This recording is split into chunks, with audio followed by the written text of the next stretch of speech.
ವೀಕ್ಷಕರೇ ನಮಸ್ಕಾರ. ನಮ್ಮ ಕಾಂಗ್ರೆಸ್ ಗೌರ್ಮೆಂಟ್ ಶಕ್ತಿ ಯೋಜನೆಯ ಮೂಲಕ ಎಲ್ಲ ಮಹಿಳೆಯರಿಗೆ ಫ್ರೀಯಾಗಿ ನೀವು ಕರ್ನಾಟಕದಲ್ಲಿ ಎಲ್ಲಿ ಬೇಕಾದರೂ ಓಡಾಡ್ಬೋದು ಅಂತ ಒಂದು ಕಡೆ ಈ ಗ್ಯಾರಂಟಿನ ಅನೌನ್ಸ್ ಮಾಡ್ತು. ಆದರೆ ಈ ವಿಚಾರಕ್ಕೆ ಸಂಬಂಧಪಟ್ಟಂತೆ ಸಾಕಷ್ಟು ತೊಂದರೆಗಳಾಗ್ತಾ ಹೋಯಿತು.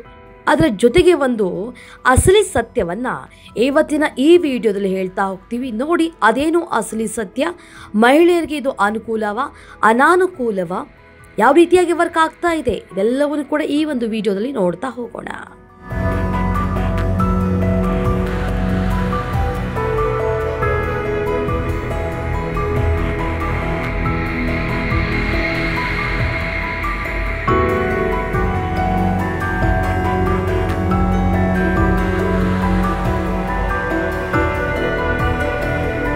ನೋಡಿ, ರಾಜ್ಯ ಸರ್ಕಾರದಿಂದ ಮಹಿಳೆಯರಿಗೆ ಅಂತ ಸಾರಿಗೆ ಬಸ್ಗಳಲ್ಲಿ ಶಕ್ತಿ ಯೋಜನೆಯ ಅಡಿಯಲ್ಲಿ ಉಚಿತವಾಗಿ ಪ್ರಯಾಣವನ್ನು ಮಾಡುವಂಥ ಅವಕಾಶವನ್ನು ನೀಡಲಾಗುತ್ತೆ. ಮಹಿಳೆಯರು ಉಚಿತವಾಗಿ ಸಾರಿಗೆ ಬಸ್ಗಳಲ್ಲಿ ಸಂಚರಿಸೋದಕ್ಕಾಗಿ ದಾಖಲೆ ಆಗಿರುವಂತಹ ಒಂದು ಆಧಾರ್ ಕಾರ್ಡು ಅಥವಾ ವೋಟರ್ ID ಇದೆಲ್ಲವನ್ನು ಕೂಡ ತೋರಿಸಿದರೆ ಅವ್ರನ್ನ ಫ್ರೀಯಾಗಿ ಸಂಚಾರ ಮಾಡೋದಕ್ಕೆ ಅನುವನ್ನು ಮಾಡಿಕೊಡಲಾಗುತ್ತೆ. ಇದು ಶಕ್ತಿ ಯೋಜನೆಯ ನಿಯಮಗಳಾಗಿತ್ತು. ಆದರೆ ಇನ್ಮುಂದೆ ಸಾರಿಗೆ ಬಸ್ಗಳಲ್ಲಿ ಉಚಿತವಾಗಿ ಮಹಿಳೆಯರು ಸಂಚರಿಸೋದಕ್ಕೂ ಶಕ್ತಿ ಸ್ಮಾರ್ಟ್ ಕಾರ್ಡ್ ಪಡೆಯಬೇಕು ಅನ್ನೋದಾಗಿ ಸುದ್ದಿ ಒಂದು ಹರಿದಾಡ್ತಾ ಇರುತ್ತೆ. ಈ ವೈರಲ್ ಸುದ್ದಿಯ ಅಸಲಿ ಸತ್ಯ ಏನು ಎತ್ತ ಅನ್ನೋದನ್ನು ನೋಡ್ತಾ ಹೋದಾಗ ಒಂದಿಷ್ಟು ವಿಚಾರಗಳು ತಿಳಿತಾ ಹೋಯಿತು. ನೋಡಿ, ಸಿದ್ದರಾಮಯ್ಯ ಅವರು ಮುಖ್ಯಮಂತ್ರಿಯಾದ ಬಳಿಕ ಕಾಂಗ್ರೆಸ್ ಸರ್ಕಾರದಿಂದ 5 ಗ್ಯಾರಂಟಿ ಯೋಜನೆಗಳನ್ನ ಜಾರಿಗೆ ಮಾಡ್ತಾರೆ.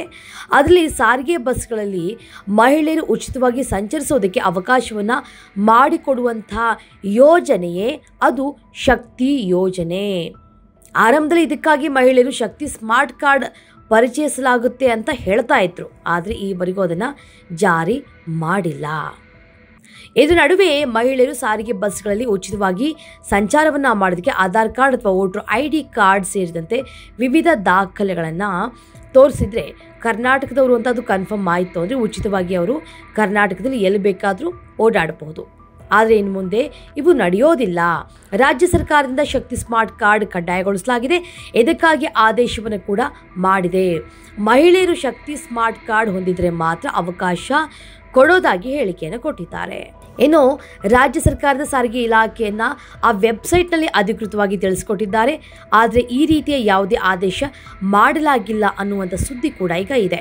ಇನ್ನು ವೈರಲ್ ಆಗಿರುವಂಥ ಸುದ್ದಿ ಸತ್ಯಕ್ಕೆ ದೂರವಾಗಿರುವಂಥದ್ದು. ಮಹಿಳೆಯರಿಗೆ ಏನೇನಿದೆ ಸಾರಿಗೆ ಬಸ್ಗಳಲ್ಲಿ ಆಧಾರ್ ಕಾರ್ಡ್ ವೋಟರ್ ID ತೋರಿಸಿದರೆ ಸಾಕು ಅವರು ಪ್ರಯಾಣವನ್ನು ಮಾಡಬಹುದು ಅನ್ನುವಂಥ ಮಾತುಗಳು ಕೂಡ ಕೇಳಿ ಬರ್ತಾ ಇದೆ. ಇಷ್ಟೊತ್ತು ನಾನು ಹೇಳಿದ್ದು ಇದು ನಾರ್ಮಲ್ ವಿಚಾರ ಆಯಿತು. ಅಂದರೆ ಈ ಶಕ್ತಿ ಯೋಜನೆಯದ್ದು ಫೇಕಾ, ಈ ಫ್ಯಾಕ್ಟನ್ನು ಚೆಕ್ ಮಾಡಿದಾಗ ಏನಿದು ಅನ್ನುವಂಥ ಸುದ್ದಿ ಆಯಿತು.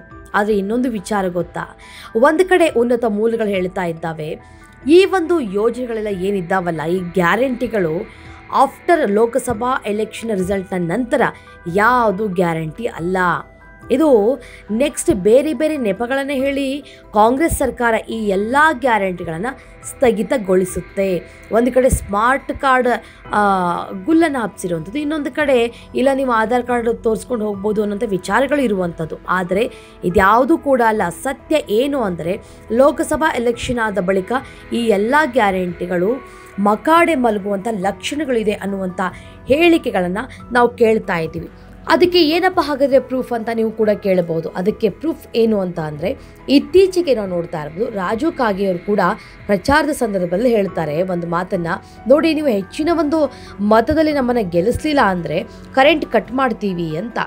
ಇನ್ನೂ ಕೆಲವು ಕಾಂಗ್ರೆಸ್ನ ನಾಯಕರುಗಳು ಹೇಳಿದ್ದಾರೆ, ನಮಗೆ ಅತಿ ಹೆಚ್ಚಿನ ಸಂಖ್ಯೆಯಲ್ಲಿ ಓಟ್ ಬರಲಿಲ್ಲ, ನಾವು ಸೀಟ್ ಗೆಲ್ಲಿಲ್ಲ ಅಂದರೆ ಸಿದ್ದರಾಮಯ್ಯನವರು ಮುಖ್ಯಮಂತ್ರಿ ಸ್ಥಾನದಿಂದ ಇಳಿತಾರೆ ಅಂತ. ಇನ್ನೂ ಕೆಲವರು ಈ ಯೋಜನೆಗಳು ಇಷ್ಟಕ್ಕೆ ಮುಗಿದೋಗುತ್ತೆ ಅಂತ. ಸೊ ಈ ಗ್ಯಾರಂಟಿಗಳನ್ನು ನಾವು ತುಂಬ ದಿನ ನಂಬಿಕೊಂಡು ಇರೋ ಹಾಗಿಲ್ಲ ಅನ್ನುವಂಥದ್ದೇ ಇವತ್ತಿನ ನಮ್ಮ ಈ ವಿಡಿಯೋದ ಉದ್ದೇಶ. ಗೊತ್ತಿಲ್ಲ ಇದು ಲೋಕಸಭಾ ಎಲೆಕ್ಷನ್ನ ರಿಸಲ್ಟ್ನ ನಂತರ ಏನಾಗುತ್ತೆ ಅಂತ. ಕಾಂಗ್ರೆಸ್ ಬಂದರೆ ಕಂಟಿನ್ಯೂ ಮಾಡ್ತಾರಾ, ಕಾಂಗ್ರೆಸ್ ಬರಲಿಲ್ಲ ಅಂದರೆ ಇದನ್ನು ಈ ಎಲ್ಲ ಯೋಜನೆಗಳನ್ನು ಸಮಾಪ್ತಿ ಮಾಡ್ತಾರಾ, ಏನಾಗ್ಬೋದು ಅನ್ನೋದನ್ನು ಕಾದು ನೋಡಬೇಕಾಗತ್ತೆ.